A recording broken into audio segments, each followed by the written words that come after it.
ดีทุกคนกลับมาเจอกันอีกเช่นเคยเนาะหลังจากที่ว่าห่างหายจาก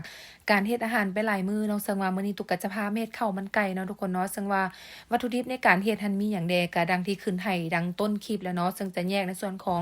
ตัวข้าวมันไก่แล้วก็ส่วนของน้ำจิ้มเนาะซึ่งว่าอันดับแรกตุกก็จะมาต้มในส่วนของน้ำซุปน้ำไก่ก่อนที่ว่าเราจะเอาไปเฮ็ดเป็นน้ำหุงข้าวแล้วก็จะในส่วนของตัวไก่เนาะทุกคนเนาะซึ่งว่า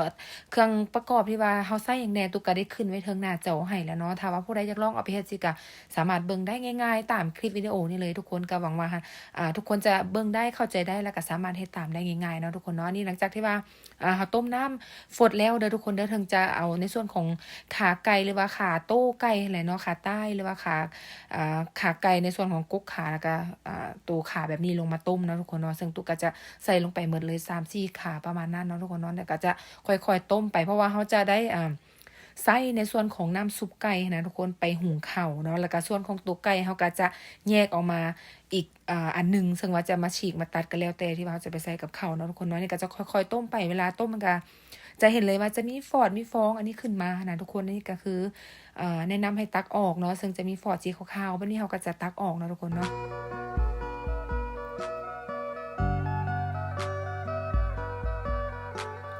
แต่ว่าในส่วนของเหลืองๆตัวนั้นเป็นน้ำมันไก่นะทุกคนนั้นก็เขาก็ยังจะปาไว้เนาะเพราะว่าเวลาที่ว่าเขาเอาไปหุงใส่ข้าวนะเขาจะได้แบบได้น้ำมันไก่น้ำมันๆหอมๆแซ่บๆเนาะทุกคนเนาะในการในส่วนของ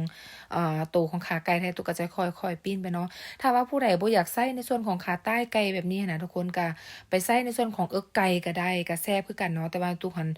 เขาวัตถุดิบเขามีประมาณนี้คือเป็นขาไก่หรือว่าเอิ้นว่าได กกขาไก่ขาโต้ยไก่อะไรเนาะเขาเอิ้นบ้านเขาเนาะนี่เขาก็สามารถเฮ็ดได้คือกันเด้อทุกคนเด้อตุกก็จะใส่ในส่วนนี้มาเฮ็ดเนาะนี่ก็ค่อยๆต้มไปแต่ว่าในระหว่างต้มมันถ้าว่าเห็นมันมีฟอดมีฟองขาวหลายสิก็สามารถตักออกได้อีกเด้อทุกคนเด้อ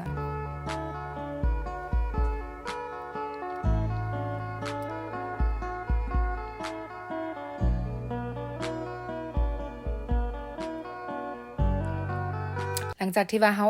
ตักออกหมดแล้วเนาะตุกก็จะมาปรุงรสด้วยผงนัวหรือว่าแป้งนัวเด้อทุกคนเด้อนี่ก็ให้ชิมรสชาติเอาเนาะถ้าว่าเรามักนัวน้อยนัวหลายหรือว่าบ่มักเลยเราก็อาจจะบ่ใส่ก็ได้ใส่เป็นคะน้อเป็นหยังแทนก็ได้เนาะแต่ว่าอย่างที่บอกไปหลายๆรอบตุกหันมักกินนัวเนาะเราก็เลยเลือกใส่เป็นแป้งนัวแทนเนาะหลังจากที่เราต้มได้ในส่วนของน้ำซุปน้ำไก่เราก็จะมาเบิ่งในส่วนของข้าวเด้อทุกคนตุกก็ใส่เป็นข้าวเจ้าหอมมะลิทั่วไปนี่แหละเนาะซึ่งว่าเราก็ต้องเอาไปล้างไปอย่างก่อนที่ว่าเราจะเอาข้าวมาผัดหั้นนะทุกคนเพราะว่าในวิธีการของตุกหันตุกจะใช้วิธีผัดเนาะก่อนที่ว่าเราจะเอาไปหุงอีกเทื่อหนึงเด้อทุกคนเด้อเพราะว่ามันสิเฮ็ดให้ข้าวเราจะได้ข้าวมันไก่ที่ว่าเอ่อเอิ้นว่าได้หอมนุ่มแล้วก็แซ่บหั้นนะทุกคนซึ่งว่าก็จะเอามาผัดใส่กับกระเทียมแล้วก็ขิงที่ว่าเป็นขิงแก่แบบนี้เนาะที่เราซอยเป็นตอนเป็นอันแบบนี้ไว้แล้วที่เราก็จะมาผัดให้หอมก่อนที่ว่าเราจะเอาข้าวเจ้าที่ว่าเราเอาไปล้างน้ำเรียบร้อยแล้วเราถึงจะเอาลงมาผัดเด้อทุกคนเด้อแต่ว่าในขั้นตอนการล้างตุกก็ตัดออกไปเนาะบ่ได้เอามาเข้าในวิดีโอให้เบิ่งแต่ว่าก็แนะนำว่าให้เอาไปล้างจัก2-3น้ำก่อนให้เสด็จน้ำแล้วเราถึงจะเอามาผัดใส่กับกระเทียมกับขิงเด้อทุกคนเด้อเดี๋ยวค่อยๆเบิ่งไปนำดังคลิปวิดีโอนี้เลยเนาะซึ่งตุกก็คิดว่าเฮ็ดให้แบบละเอียดเพื่อว่าคนที่ว่าอยากลองเอาวิธีนี้ไปเฮ็ดกินหรือว่าผู้ที่ยังเฮ็ดบ่เป็นอยากลองเรียนเฮ็ดนะก็สามารถเบิ่งแล้วเข้าใจเฮ็ดตามได้ง่ายๆสิหั้นนะทุกคนเนาะนี่ก็คือเราจะเอาข้าวที่ว่าเราล้างแล้วลงมาผัดเด้อทุกคนเด้อเดี๋ยวตุกก็จะค่อยๆผัดเนาะการผัดก็คือต้องผัดให้เข้าอะนะเอิ้นว่าได้เป็นแห้งๆแห้มๆก่อนเนาะจากเม็ดใสๆก็จะเป็นแบบขาวๆแห้มๆสิเราก็ถึงจะใส่ได้เด้อทุกคนเด้อเดี๋ยวค่อยผัดไปนำกันเนาะ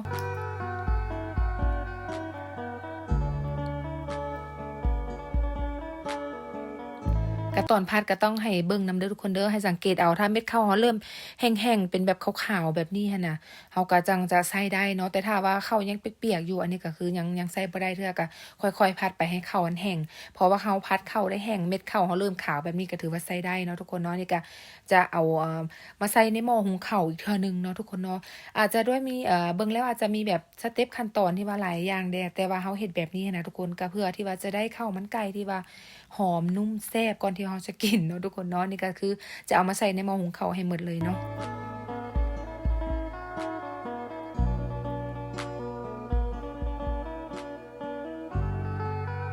อันนี้ก็ได้ในส่วนของข้าวแล้วเด้อทุกคนเด้อข้าวที่ว่าเรา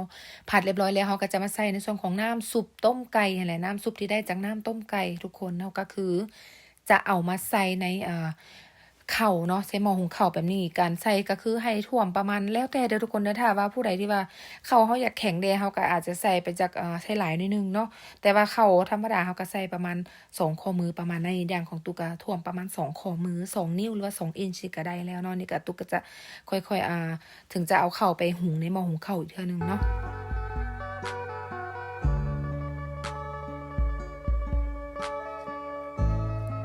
อันนี้เขาก็จะไปหุงไว้ในหม้อหุงข้าวนะทุกคนเนาะแต่ว่าในส่วนของข้าวที่ว่าหุงไว้หม้อเขาก็ป้าไว้ก่อนทุกคนแล้วทีนี้ก็คือจะมาเฮ็ดในส่วนของ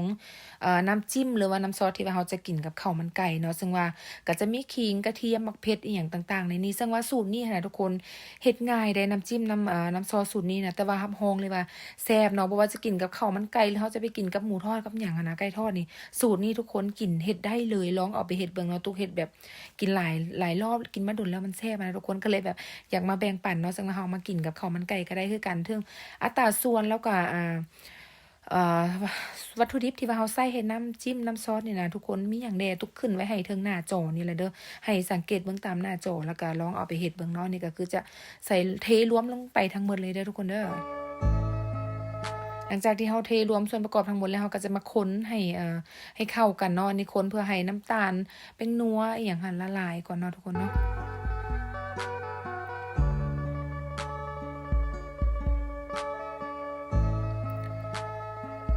อันนี้ก็จะมาซิมเบิ่งได้รสชาติที่ว่าเฮามากแล้วก็ถือว่าใช้ได้เนาะแต่ว่าในอัตราส่วนที่ตุกใส่ลงไปก็คือ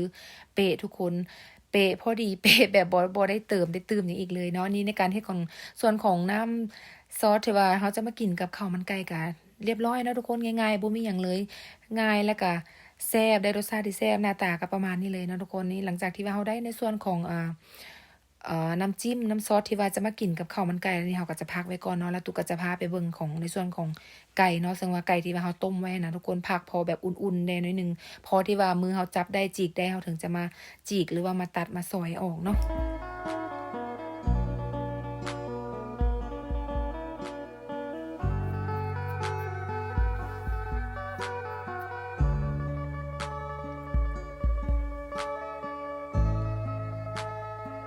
อันนี้เขาก็จะพักให้อุ่นหน่อยหนึ่งเนาะทุกคนเนาะเพราะว่าคันยังร้อนๆแท้ๆนะเขาก็คือจีกบ่ได้พักพอให้อุ่นพอให้เย็นแบบมือเขาจับได้สิเขาก็ถึงจะมา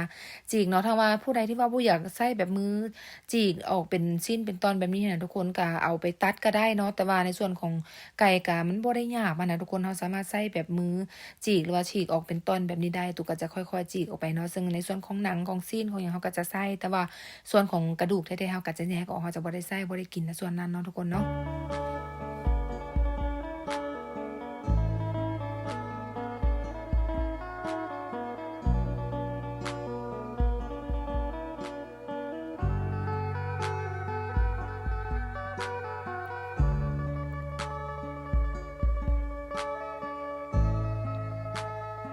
อันนี้ก็จะประมาณนี้เนาะทุกคนเนาะในส่วนของไก่เขาก็จะมาจีกมาเป็นไห้เป็นตอนแบบนี้เนาะนี่เรียบร้อยแล้วซึ่งอันนี้ตุ๊กก็จะมาเบิ่งในส่วนของข้าวที่ว่าเราหุงไว้เนาะทุกคนข้าวที่หุงไว้ก็คือสุกพอดีเนาะสุกเรียบร้อยเม็ดข้าวก็จะงามๆแบบเป็นเม็ดช่วยรวยแบบนี้เลยทุกคนเนาะการที่ว่าเราเอาข้าวไปพัดไปคั่วก่อนจังมาหุงนะแฮงจะเฮ็ดให้นอกจากจะเฮ็ดให้ข้าวเราหอมแล้วนะทุกคนมันก็จะเฮ็ดให้ข้าวเรามันบ่เละเวลาที่ว่าเราเอามาหุงได้ทุกคนเนาะนี่ก็จะได้ประมาณนี้ ฮ้อนๆนี่หอมแซ่บเลยได้นี่ทุกคนเดี๋ยวก็ตุ๊กจะมาลองจัดเป็นตักใส่จัดใส่จานใส่ถาดให้เบิ่งเนาะทุกคนเนาะแบบว่าเสิร์ฟพร้อมน้ำจิ้มพร้อมผักพร้อมหยังสิเฮาก็กินได้เดี๋ยวตุ๊กก็จะค่อยๆมาลองมาจัดจานให้เบิ่งเนาะ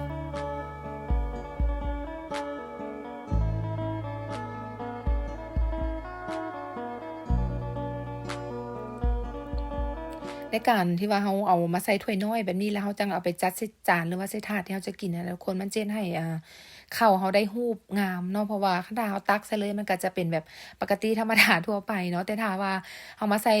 ถ้วยน้อยแบบนี้ก่อนแล้วเราถึงเอามาวางในจานหรือว่าในถาดในถ้วยที่ว่าเราจะกินน่ะข้าวก็จะออกมาได้รูปงามแบบนี้เด้อทุกคนดังที่ว่าตุ๊กเฮ็ดให้เบิ่งนี่เนาะอันนี้ลองเอาไปเฮ็ดเบิ่งเด้อวิธีนี้ก็ใส่ได้แหละงามเนาะตุ๊กก็มักเฮ็ดให้จานอาหารเราก็เรียบร้อยแล้วก็ข้าวก็น่ากินหลายขึ้นสินะตุ๊กก็จะมาจัดใส่พร้อมกับผักกับแตงกับน้ำจิ้มแล้วก็ในส่วนของน้ำซุปไก่นะเราก็มาเฮ็ดเป็นน้ำแกงกินคู่กับในส่วนของข้าวมันไก่ได้เนาะทุกคนเนาะ อ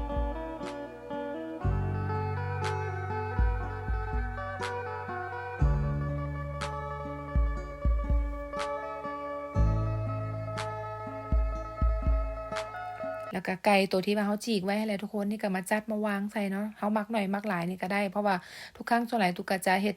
จัดให้แบบพอกินสุดหนึ่งให้พ่อบ้านเพิ่นเนาะทุกครั้งก็เพราะว่าอาหารหลักๆก็จัดให้พ่อบ้านเพิ่นส่วนหลายก็จะจัดให้พอดีกินสุดหนึ่งของเพิ่นประมาณนี้เนาะเดี๋ยวตัวก็จะคอยจัดเป็นตัวอย่างให้เบิ่งเนาะทุกคนเนาะแต่ว่าในการกินจริงๆนะเฮาสะดวกแบบใดเฮามักแบบใดเฮาก็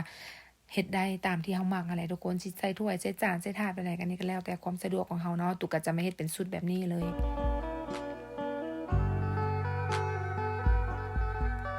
อันนี้ก็จะได้ประมาณนี้ทุกคนข้าวมันไก่สูตรนี้นะข้าวมันไก่พร้อมกับน้ำจิ้มรสเด็ดรสแซ่บแบบนี้นะเฮ็ดก็บ่ได้ยากเลยทุกคนเนาะนี่ก็หวังว่าผู้ใดที่ยังเฮ็ดบ่เป็นอยากลองเอาสูตรนี้ไปเฮ็ดเบิ่งอะนะก็ลองเอาไปเฮ็ดเบิ่งได้เนาะทุกคนเนาะแล้วก็คลิปนี้หั้นก็จะประมาณนี้เนาะทุกคนเนาะหวังว่าก็จะถูกใจสำหรับสายที่ว่ามักกินข้าวมันไก่สูตรนี้รับรองว่าแซ่บถูกใจแน่นอนเนาะทุกคนเนาะแล้วจังไดก็เฮามาเจอกันใหม่ในคลิปหน้าเนาะทุกคนเนาะซึ่งเข้ามาแล้วก็อย่าลืมกดไลค์กดคอมเมนต์กดsubscribe เพื่อเป็นกำลังใจให้กับช่อง Tuki in USA เด้อเนาะทุกคนเนาะเพื่อที่ว่าจะได้มีกำลังใจเฮ็ดคลิปใหม่ๆออกมาให้หมู่เพื่อนหรือว่าให้ผู้ชมในนี้ได้รับชมนำกันเนาะซึ่งคลิปนี้ก็ตุกก็ต้องขอบใจหลายๆแล้วก็เฮาก็มาเจอกันใหม่ในคลิปหน้าเด้อทุกคนเด้อ